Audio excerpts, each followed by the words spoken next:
দেখুন, মেসিকে নিয়ে যুব ভারতী ক্রীড়াঙ্গনে যেটা হলো সেটা দুর্ভাগ্যজনক, লজ্জাজনক এবং অত্যন্ত কুরুচিকর। কিছু লোকের হ্যাংলামির জন্য এরকম একটা লজ্জাজনক পরিস্থিতি কলকাতার উপর হলো। কেন মেসি যখন মাঠে ঘুরছেন, এত মানুষ তারা কত শখ করে খেলার, তো মূল কথা ছিল না মেসিকে দেখতে যাচ্ছে, মেসি আসছেন, স্বপ্নের নায়ক, মেসিকে দেখতে যাচ্ছেন।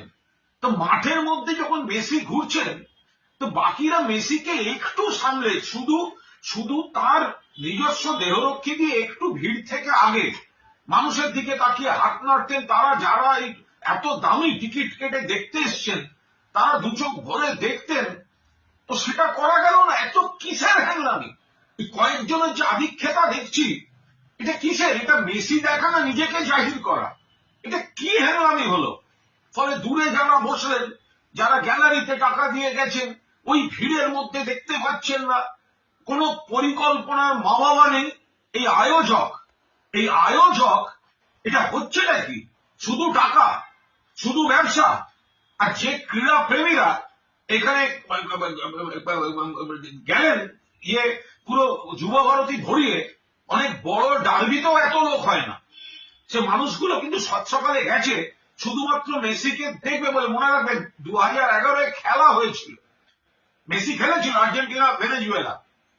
আমি আর আমার এক সহকর্মী তখন চ্যানেলের প্রসেনজিৎ বক্সি, আমরা কর্নার ফ্ল্যাগের পাশে বসে খেলা দেখছিলাম অ্যাস্ট্রোটার্ফের উপর। আমাদের 12 ফুটের মধ্যে মেসি দাঁড়িয়ে কর্নার নিলেন। গোটা যুব ভারত একটা সিস্টেমে চলেছিল। এটা কি? যারা মাঠের মধ্যে, একটা মানুষ গ্যালারিতে বসে সে কি দেখবে ওই ভিড়ের মধ্যে? কোনো পরিকল্পনা থাকবে না।